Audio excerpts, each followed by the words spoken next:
प्रिय विद्यार्थियों, सुप्रभातम। मैं डॉक्टर इंदिरा गुप्ता, सह आचार्य संस्कृत। विद्यार्थियों, संस्कृत साहित्य का इतिहास इस श्रृंखला के अंतर्गत आज हम रघुवंशम महाकाव्य पर चर्चा करेंगे।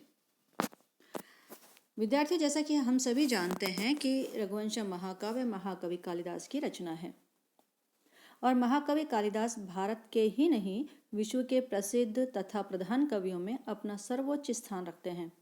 खंडकाव्य, महाकाव्य और रूपक आदि साहित्य के अनेक क्षेत्रों में समस्त वर्णनीय विषयों में भाव पक्ष और कला पक्ष आदि अनेक पक्षों में अपना असाधारण कौशल दिखलाकर उन्होंने समस्त कवियों में सर्वश्रेष्ठ स्थान प्राप्त किया। संस्कृत साहित्य में लघुत्रय के नाम से प्रसिद्ध रघुवंश, कुमार संभव और मेघदूत तीनों काव्य महाकवि की रचनाएं हैं।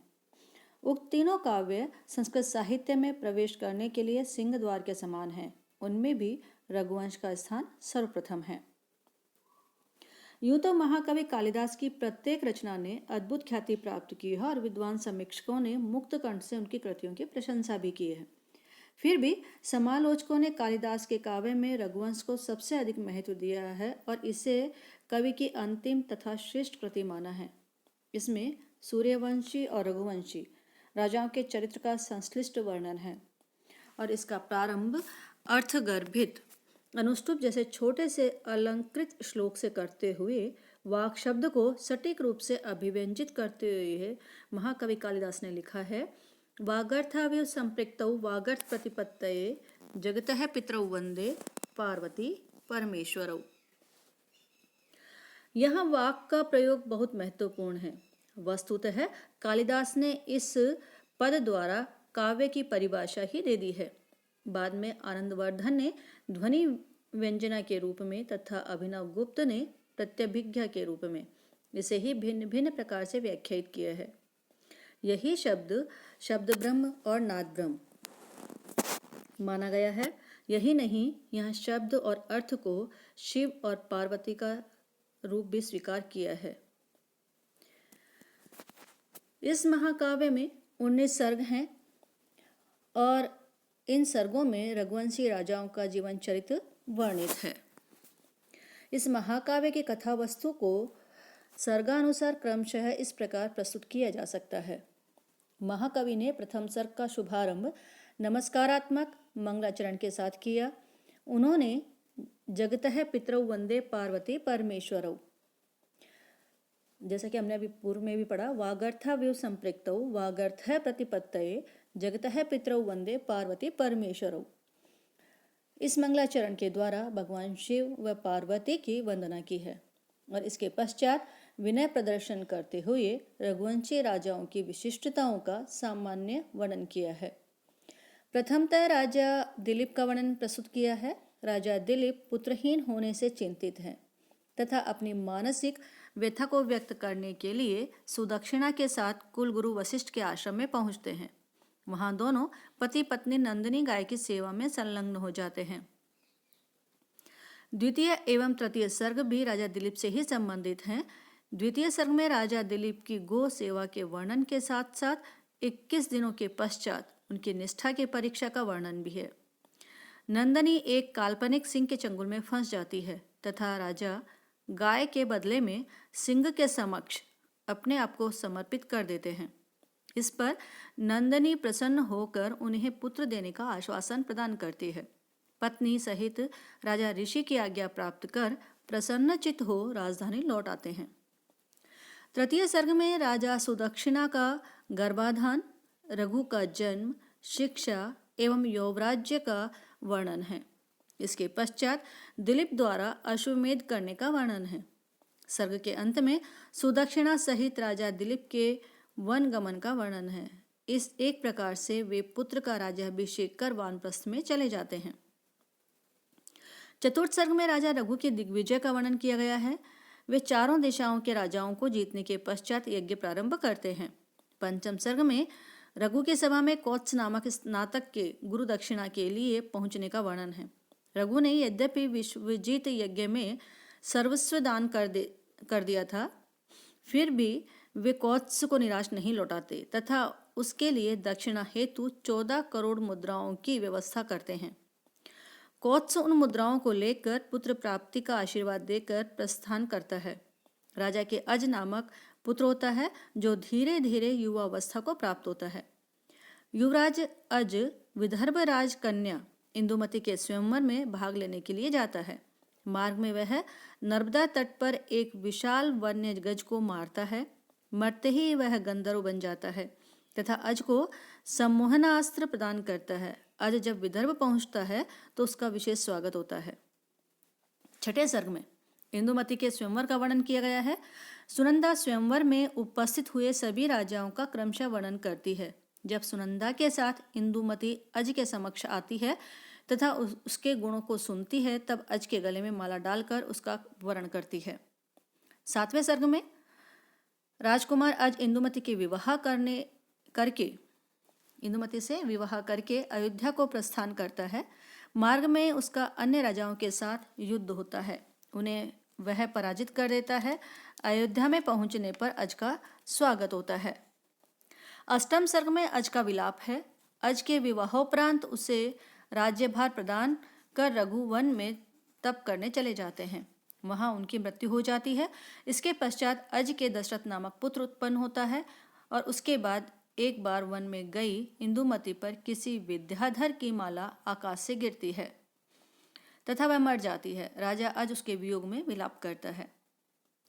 9वें से 12वां सर्ग, नवम से द्वादश सर्ग तक दशरथ एवं राम विषयक वाल्मीकि रामायण की कथा संक्षेप में कही गई है। त्रयोदश सर्ग में रावण वध के पश्चात राम सीता को लेकर पुष्पक विमान से लंका से अयोध्या लौटते हैं। मार्ग में वे सीता के समुद्र, जनस्थान व दंडकारण्य के विभिन्न आश्रमों एवं नदियों का वर्णन करते हैं। अयोध्या के समय पहुंचने पर भरत उनका स्वागत करता है। चतुर्दश सर्ग में राम का राजकुल के सदस्यों से मिलन का मार्मिक वर्णन है। भरत उन्हें अपना राज्य लौटा देते हैं। राम राजा बन जाते हैं। उस समय सीता गर्भवती थी। वह गंगा के तट पर बसे हुए तपोवनों को देखने की इच्छा करती है। राम लक्ष्मण के साथ सीता को वन में भेज देते हैं। वन में सीता की रक्षा के लिए वाल्मीकि मुनि आ पहुंचते हैं। वे सीता को अपने आश्रम में रखते हैं। उधर अयोध्या में राम अश्वमेध यज्ञ प्रारंभ करते हैं। पंचम दश सर्ग, जो 15वां सर्ग है, उसमें लवणासुर की कथा, शत्रुघ्न द्वारा उसका वध, लवकुश का जन्म, राम का अश्वमेध यज्ञ हेतु जो घोड़ा छोड़ना, यज्ञ में सुवर्ण सीता की स्थापना करना, राम द्वारा यज्ञ में लवकुश को बुलाना, उसके पश्चात वाल्मीकि को लेने के लिए राम का भाइयों के साथ पहुंचना, वाल्मीकि द्वारा संपूर्ण रहस्योद्घाटन करना तथा सीता को ग्रहण करने का आदेश देना। राम ने कहा कि प्रजा को सीता की शुद्धता पर विश्वास नहीं है। यदि सीता शुद्धता का प्रमाण देकर प्रजा को विश्वस्त करे तो मैं उसे पुत्रों के साथ ग्रहण कर सकता हूँ। सीता के समक्ष वाल्मीकि प्रस्ताव रखते हैं। सीता ने कहा, माता पृथ्वी, यदि मैं सर्वथा शुद्ध हूँ तो मुझे अपनी गोद में ले लो। उसी समय पृथ्वी फटती है और देवी प्रकट होकर सीता को गोद में लेकर चली जाती है। कालांतर में राम लक्ष्मण आदि दिवंगत हो जाते हैं। 16वें सर्ग से 19वें सर्ग तक, कुश से लेकर अग्निवर्ण तक रघुवंशी राजाओं का वर्णन है। अग्निवर्ण राजा सुदर्शन का पुत्र था। वह नाम मात्र का शासक था। उसने संपूर्ण समय रानियों के साथ विलास में व्यतीत किया। उसे अंत में यक्ष्मा रोग हो गया, जिससे वह निसंतान मर गया। उसकी मृत्यु के समय पटरानी गर्भवती थी। वह सिंहासन पर बैठी। यही काव्य का मतलब, यहाँ कहें कि इसके साथ ही काव्य का समापन हो जाता है। सामान्यतः रघुवंश का उपजीव्य वाल्मीकि विरचित आदि काव्य रामायण को माना जाता है और उसी से कथा वस्तु लेकर महाकवि कालिदास ने अपनी काव्य प्रतिभा से इस श्रेष्ठ महाकाव्य का सृजन किया है।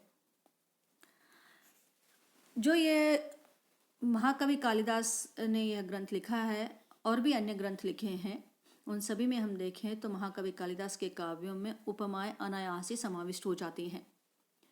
इंदुमती स्वयंवर के प्रसंग में दीपशिखा संबंधी उपमा बड़ी उपयुक्त एवं अत्यंत चर्चित है। उपमा है, संचारिणी दीपशिखे रात्रौ यम यम व्यतीयाय पतिम वरासा नरेंद्र मार्गट्ट एव प्रपेदे विवर्ण भावम स भूमि पाल है। यहाँ पर जो महाकवि कालिदास हैं, वे इंदुमती के स्वयंवर पर जाते हैं और वहाँ इंदुमती स्वयंवर की जो अज और इंदुमती स्वयंवर है वहाँ पर उसके समय पर दीपशिखा की उपमा देते हैं। स्वयंवर के समय वह इंदुमती जिस जिस राजा को छोड़कर आगे बढ़ती जाती है उसी के मुख पर निराशाजन्य विवरणता उसी प्रकार आती जा रही है जैसे कि संचरणशील दीपशिखा राजमार्ग के पीछे छूट जाने वाले महलों को रात्रि के समय कालिमामय होता हुआ छोड़ती जाती है। संचारणी दीपशिखे रात्रौ यम व्यम व्यतीयाय पतिम वरासा, वह पति को वरण करने वाली वह इंदुमती जिस जिसको छोड़ करके जाती है। नरेंद्र मार्गट इव प्रपेदे विवर्ण भावम सस्य भूमिपाल, वे भूमिपाल वे राजा विवर्ण भाव को प्राप्त हो जाते हैं। इसी उपमा प्रयोग के सौंदर्य के कारण महाकवि कालिदास को दीपशिखा कालिदास के नाम से प्रसिद्धि को प्राप्त किया था, या कहें कि कालिदास दीपशिखा कालिदास के नाम से प्रसिद्ध हुए थे। आज के करुण विलाप में दाम्पत्य प्रणय का वह उदात्त स्वरूप है जिसमें शारीरिक सुख को कहीं अवकाश नहीं है। और उन्होंने उपमा दी है, गृहिणी सचिव सखी मिथय प्रिय शिष्या ललिते कला विधौ करुणा विमुखेन मृत्यु न हरता त्वं वद किम न में रितम, क्या मेरा नहीं छीना है। यहाँ पर जो है अज के करुण विलाप में दाम्पत्य प्रणय का उदात्त स्वरूप दिखाई देता है। इस महाकाव्य में नैतिकता एवं आदर्श का सुंदर समन्वय, दिलीप की नंदिनी सेवा, रघु का जन्म, रघु दिग्विजय, इंदुमती स्वयंवर, दाम्पत्य एवं प्रणय का सहज एवं सुंदर स्वरूप, अज विलाप, रामचरित, शून्य अयोध्या पड़ी हुई है उस शून्य अयोध्या के कारणों की सती आदि प्रत्येक घटना स्वाभाविक सुंदर एवं रुचिरतम शैली में वर्णित है। और इसीलिए कहा है क इह रघुकारे न रमते। रघुवंश एक महाकाव्य है ये कहा जाता है, और चूंकि है भी तो सबसे पहले तो हम देखते हैं कि महाकाव्य के लक्षण क्या हैं। तो हम देखें कि काव्य क्या है, कि काव्य के स्वरूप पर कुछ प्रकाश यदि हम डालें तो प्रसिद्ध अलंकार शास्त्री आचार्य मम्मट के शब्दों में सकल प्रयोजन मौलीभूतम समनंतरम एव रसास्वादन समद्भूतम विगलित वेद्यांत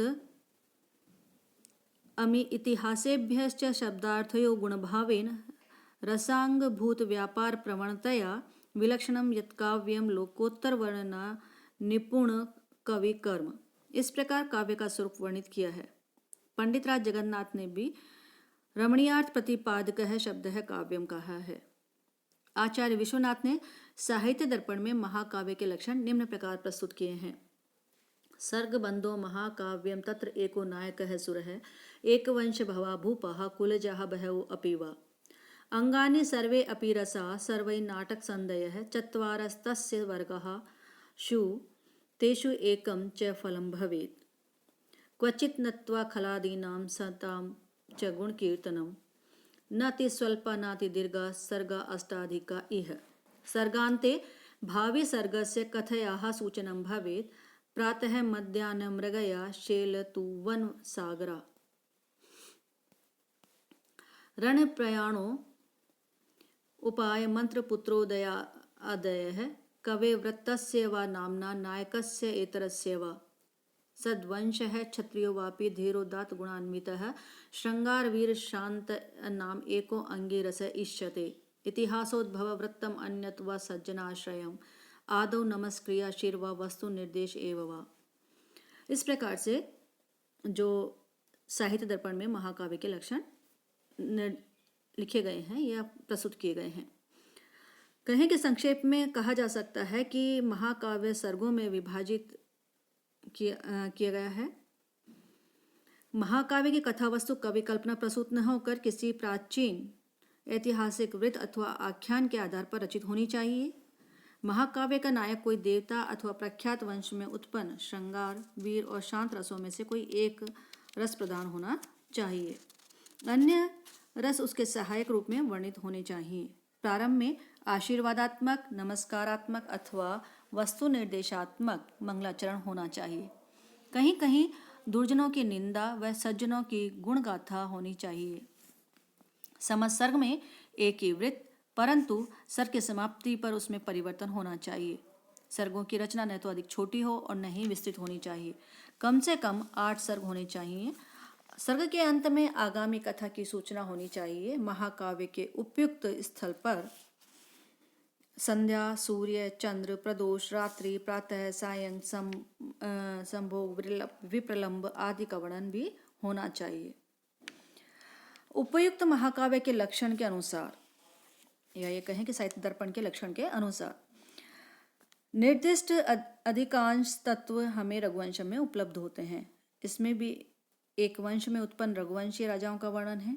इस ग्रंथ का नाम भी इस वंश के एक प्रसिद्ध राजा रघु के नाम पर रघुवंश रखा गया है। प्रत्येक सर्ग में एक ही छंद का प्रयोग किया गया है तथा प्रत्येक सर्ग के अंत में कुछ श्लोकों में भिन्नता की गई है। इस काव्य का प्रधान रस श्रृंगार है और वीर तथा करुण रस इसके सहायक रस है। प्रत्येक सर्ग के अंत में आगामी कथा की सूचना दी गई है। प्रारंभ में नमस्कारात्मक शिव पार्वती की वंदना भी की गई है। इसमें 19 सर्ग हैं। सर्गों का कलेवर न छोटा है न बहुत बड़ा है। संध्या, सूर्य, चंद्र आदि का यथास्थान सुंदर वर्णन है। इस प्रकार रघुवंश विभिन्न प्रकार के वर्णनों से परिपूर्ण है।